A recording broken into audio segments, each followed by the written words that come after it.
할렐루야.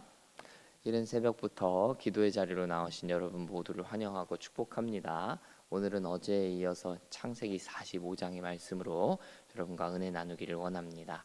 이 요셉의 울음소리가 이 바로의 궁전까지 들렸다. 어제 본문에서 우리가 보았습니다. 결국 바로가 이제 요셉의 형제들을 만나게 됩니다. 또 요셉의 형제들이 요셉을 찾아왔던 소식을 들었기 때문이죠. 그리고 바로가 오늘 본문을 보면 그 형제들을 극진히 대접하고 환대해주는 장면이 나옵니다. 오늘 텍스트를 보면 그냥 그럴 수도 있구나. 바로가 또 요셉의 형제들을 이렇게 잘 맞아주는구나. 이렇게 우리가 생각할 수도 있겠지만 사실 자세히 생각해 보면 이건 굉장한 일입니다. 애굽 바로의 입장에서는요, 요셉의 형들은 그냥 가나안 출신 이방인들에 불과합니다. 그리고 바로는 누구나 그렇게 쉽게 만나거나 환대를 받을 수 있다거나 바로의 뭔가 이렇게 상을 받을 수 있는 그런 쉬운 존재가 아니었어요. 심지어 이들은 오늘 애굽으로 곡식을 사러 온 사람들, 소위 우리가 갑을 관계로 얘기하면 을에 해당되는 사람들이에요. 바로가 그냥 곡식 파이프 잠궈버리면 요셉의 형들은 별 수가 없어요. 안 팔겠다는데 어떻게 하겠습니까? 쫄쫄 굶는 수밖에 없다는 그런 약자의 처지에 있는 사람들이란 말입니다. 그럼에도 불구하고 바로는 요셉의 형들을 극진히 대접합니다. 여러분, 이게 다 누구의 덕분이겠어요? 요셉의 덕분이죠. 바로가 요셉의 형들에게 이렇게 잘 해주었다는 것은 바로가 얼마나 요셉을 사랑했을까, 요셉이 얼마나 바로의 총애를 받았을까라는 걸 보여주는 단적인 증거라고 생각합니다. 즉 오늘 야곱의 아들들은 요셉의 덕을 보는 것입니다. 요셉 덕택에 그 애굽의 하늘보다도 더 높다고 말하는 바로의 은혜를 입게 된 것입니다. 사랑하는 여러분, 창세기 12장에서 우리가 암송했던 대로 우리가 복이 된다는 것은 무엇을 의미합니까? 소위 다른 이들이 우리의 덕을 보는 것입니다. 이 요셉의 이 형제들이 요셉의 덕을 보는 것처럼 말이죠. 내 가족들이, 내 이웃들이 내 덕을 보는 것입니다. 그게 진짜 복이 되는 거예요. 오늘 요셉의 삶에 그런 일들이 진짜 일어난 것 같이 우리의 삶에도 그런 일이 일어나야 되는 거예요. 야곱의 아들들이 애굽에 내려와서 이런 환대를 받으리라고 기대라도 했을까요? 여러분 생각나십니까? 이 야곱의 아들들이 애굽의 총리 앞에 설 때 벌벌 떨면서 두려워서 두 번째로 찾아올 때 얼마나 겁먹은 채로 왔습니까? 이렇게 환대받으리라고, 이렇게 존대받으리라고 전혀 기대도 생각도 못했을 것입니다. 그러나 그들은 요셉 덕분에 자신들이 상상하지도 못했던, 기대하지도 않았던 복을 누리게 됩니다. 저는 저와 여러분들을 통해 우리의 주변에 있는 많은 이들이 복받게 되기를 소망합니다. 그들은 생각하지도 않았고 알지도 못했던 복을 우리를 통해 받게 될 줄 믿습니다. 특별히 여러분, 예수님을 통해서, 예수님 믿는 것을 통해서 오는 복은요, 세상 사람들이 아는 것 같지만 절대 알 수 없는, 절대 기대하지도 상상하지도 못하는 복인 줄 믿습니다. 저는 저와 여러분들을 통하여서, 예수님을 통하여 받게 되는 복이 세상 사람들을 통해, 우리 이웃과 우리 가족들을 통해 이루어지고 또 이웃들에게 증거되게 되기를 간절히 소망하고 축복합니다. 요셉은 형들을 돌려보내면서 아버지를 모시고 오라 이렇게 당부합니다. 그 모습 속에서 저는 좀 인상적인 장면을 보았는데 바로 24절입니다. 24절을 보시면요, 요셉은 형들에게 길에서 다투지 마세요, 길에서 다투지 말라, 이런 당부를 해요. 형들에게 길에서 다투지 말라니 동생으로서 버릇없는 이야기를 하는 것일까요? 요셉이 하는 이야기가 지금 부모님의 잔소리 같은, 너희 지금 가면서 싸우지 마, 이런 얘기가 아니에요. 형들이 여전히도 요셉을 두려워했다는 얘기를 하고 있는 거예요. 요셉 앞에서는 티를 안 내지만 요셉이 아직 앙금을 품고 있으면 어떡하지? 오해하고 있으면서 옛 과거를 끄집어내면서, 야 그때 요셉을 판 거 네 탓이니 내 탓이니 하면서 다퉜다는 이야기예요. 요셉은 답답했겠죠. 나 진짜 이제 그런 거 아닌데. 도리어 자신들끼리 싸우다가 가는 길에 누구 하나 나 이제 애굽으로 다시 안 돌아갈 거야, 요셉이 아버지 모시고 오라고 그랬는데 나는 안 갈 거야, 이래 버렸다가 내가 보고 싶은 아버지, 내가 사랑하는 내 가족들을 다시 못 보면 어떡할까, 이 걱정이 그에게 있었기 때문이에요. 그래서 요셉은 형들에게 다투지 마세요. 나 이제 진짜 괜찮아요. 나 염려하지 마세요. 그 이야기를 하는 거예요. 그래서 사실은 요셉이 자신이 거의 죽을 때까지도 자신을 염려했던, 또 자신에게 걱정했던, 아버지가 죽을 때 이제 아버지가 죽었으니까 우리한테 해코지 할 거다 요셉이, 이런 걱정을 형제들이 하는 장면이 이제 곧 나온단 말이에요. 형들은 여전히도 그 죄책감에 눌려가지고 자신들의 그냥 여전히 그 첫 인상, 첫 외골수적인 집착에 계속 매여 있는 거예요. 그러니까 요셉이 어떻게든 나를 해코지 할 거다, 요셉이 우리한테 복수할 거다 걱정하고 자신들끼리 설왕설래하고 다투고 네 탓이다 내 탓이다 이야기했다는 걸 보여주는 거예요. 그러니까 제가 여러분께 지금 여기서 말씀드리고 싶은 건 이거예요. 이제는 두려워하지 않아도 되고, 이제는 돌이켜도 되는 부분에 있어서 우리는 늘 외골수적으로 집착하고 고집스러운 모습을 가지고 있다는 거예요. 요셉이 한탄하지 말라 안심을 시켜줘도 이들은 끝까지 믿지 않기 때문이에요. 그래서 결국 본인들만 고생하는 거예요. 끙끙거리고 본인들끼리만 다투는 거예요. 여러분, 이게 누구를 위한 고집이고 누구를 위한 선입견이란 말입니까? 특별히 이것을 우리 예수님께 대입해 보면요, 예수님은 오셔서 우리에게 사랑한다고 말씀하시고 내가 너를 책임지겠다고, 나만 믿으면 된다고 말씀하시는데도 우리는 끝까지 예수님 믿지 못하고 의지 못하고 또 예수님을 의심하고 예수님께 다 맡기지 못하고 내가 끙끙거리면서 내가 어떻게든 해봐야겠다고 내 힘 줘가면서 그렇게 살고 있지 않습니까? 아이고, 예수님께 맡겨서 되겠어? 예수님께 맡겼다가 진짜 큰일 나는 거 아니야? 이렇게 우리 생각하면서 결국 그 나쁜 결과물들은 다 우리가 다 덮어 쓰잖아요. 예수님 안 믿어서, 여러분, 예수님 믿지 않아서 우리의 인생에 잘 되는 게 있습니까? 정말 우리의 삶이 자유로워지고 행복해지고 정말 기쁨이 충만해지는 건 맞냐는 거예요. 그렇지 않더라는 것이죠.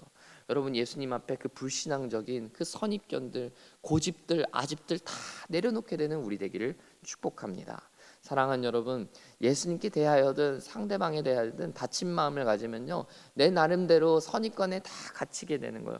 그러면 결국 그 선입관들은 진리가 아닌 거짓에 우리의 눈을 멀게 할 것이고 진리를 진리답게 보지 못하게 할 것입니다. 예를 하나 들어볼까요?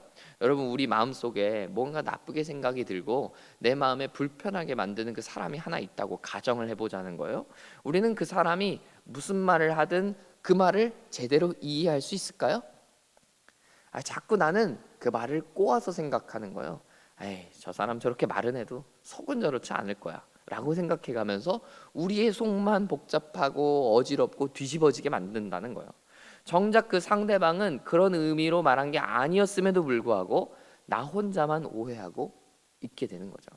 그래서 손해는 누가 본다는 거예요? 내가 본다는 거예요. 나만 본다는 거예요. 그 사람은 알지도 못해요. 그 사람은 내 마음과 내 감정에 전혀 영향받지도 않아요. 근데 나만 아파요. 나만 고통스러워요. 나만 끙끙대요. 진실을 왜곡하는 것은 결국 나고 그 피해는 오롯이 내가 뒤집어 쓰는 것입니다. 요셉의 형들을 보십시오. 그들 안에 있는 두려움은 그들 스스로가 만드는 것입니다. 자신들의 과거의 잘못이 여전히 그들을 붙잡고 있는 것입니다. 여러분 안에는 어떤 두려움이 있습니까? 그 두려움으로부터 해방되시기를 간절히 축복하고 또 자유케 되시기를 바랍니다. 그래서 더 이상 편견이 나를 얽어매는 것이 아니라 진실이, 진리가 나를 주장하게 되는 인생 되시기를 축복하는 것입니다. 여러분, 여러분이 가져왔던 여러 편견들과 선입관들로부터 자유케 되시는 이 아침 되기를 소망합니다. 하나님에 대해서 가졌던 편견들, 다른 사람들을 향해서 가졌던 편견들이 아니라 순수하고 깨끗한 마음으로, 정결한 마음으로 보게 되고 경험하게 되고 느끼게 되는 여러분들의 귀한 삶이 되기를 간절히 소망합니다. 끝으로 오늘 야곱의 아들들이 아버지에게 도착해서 요셉이 살아있다고 이야기하니까 26절에서 야곱이 어리둥절했다 이렇게 얘기하죠. 아마 야곱도 선입견에 갇혀있는 삶을 보여준지 모르겠어요. 여기서 어리둥절이라는 단어는요, 그 원어로 보면 와야파그 리보라는 단어가 쓰였다고 합니다. 이는 직역하면 신장이 마비되었다 이런 뜻이라고 해요. 그리고 이 말은 좀 더 의역하면 싸늘하게 식었다 이런 뜻을 갖고 있다고 합니다. 그러니까 요셉이 살아 있습니다 이런 아들들의 이야기를 들었을 때 아버지의 마음이 싸늘하게 식었다는 거예요. 기쁜 게 아니라 마음이 식었다는 거죠. 즉 아들들의 말을 전혀 믿지 않았고 도리어 그 마음이 믿음이 차갑게 식었다는 의미예요. 내 이성으로 받아들이기 어려운 이야기를 들으면 우리는 마음이 차갑게 식잖아요. 아니 어떻게 그런 일이 있을 수 있어. 말도 안 돼. 나 그런 거 절대 믿지 않아. 부정하게 되는 것입니다. 그러나 야곱이 요셉이 보낸 수레를 보고서 기운이 소생했다. 27절이 말합니다. 즉 말로는 믿음을 믿지 못했어요. 말로 들은 것만 가지고는 믿음이 생기지 않았어요. 그러나 증거를 보고 드디어 믿음을 얻게 된 것입니다. 여러분 우리가 믿음 생활을 하다 보면요 언제나 믿음이 튼튼한 것만은 아니에요. 때로는 믿음이 흔들리기도 합니다. 하나님 말씀을 들어도 구원의 소식을 들어도 곧 기쁨의 소식을 들어도 기쁜 게 아니라 냉담해질 때가 있어요. 그게 바로 우리 십자가를 봐도 감격이 없고 감사가 없는 삶 아니겠어요? 냉담해지는 때가 온다는 거예요. 우리의 삶은 그런 때가 수두룩하게 와요. 그러나 하나님은 우리의 그런 상태를 그대로 두지 않으시고 믿음의 길로 돌아올 수 있도록 증거를 주신다는 거예요. 내가 가르쳐 준 대로 진짜 그런 일이 일어날 거니까 믿으면 돼. 그리고 하나님이 믿어지게 하신다는 거예요. 우리의 마음에 믿음은 우리 이성의 확신이 아니에요. 하나님이 믿어지게 하시는 축복이고 선물입니다. 하나님은 그 은혜를 우리에게 허락하신다는 겁니다. 하나님이 믿음을 더욱 굳건하게 세우시는 계기가 있다는 거예요. 저는 우리 모두가 믿음의 여정을 가면서요. 그러니까 우리 스스로에게 실망하지 않게 되기를 소망합니다. 우리는 원래 연약한 사람이에요. 우리는 원래 믿음이 흔들릴 수도 있고요. 믿음의 여정에서 아픔을 만날 수도 있어요. 괜찮은 거예요. 괜찮은 거예요. 그런 우리마저도 하나님은 절대 버리지 않으시고 더 큰 은혜를 주시고 다시 믿음의 길을 돌아올 수 있도록 도와주시고 지지해 주시고 인도해 주시는 분이기 때문이에요. 여러분 그 주님을 의지하게 되는 저와 여러분 되기를 간절히 소망합니다. 야곱이 아들들의 이야기를 들었을 때 믿음이 사늘하게 식었지만 하나님은 그 수레를 통하여서 수레를 봄을 통하여서 증거를 통하여서 요셉이 살아있구나라는 걸 다시 믿게 하셨어요. 여러분 그 놀라운 기적이 우리의 삶에도 일어나게 되기를 소망합니다. 때때로 하나님에 대해 식어버린 믿음들, 차가워진 믿음 때문에 나 스스로가 괴로울 때도 있지만 그때마다 우리가 우리 스스로를 의지할 것이 아니라 하나님 바라보면서 하나님이 다시금 도와주실 거야. 하나님이 내게 믿음을 주실 거야. 하나님 다시 나를 일어서게 하실 거야. 이 믿음으로 다시 서게 되는 저와 여러분 우리 모두가 되기를 간절히 소원합니다. 여러분 그런 놀라운 역사가 오늘 이 아침에 여러분의 오늘 하루 가운데 충분하게 또 풍성하게 일어나게 될 줄 믿습니다. 함께 기도하겠습니다.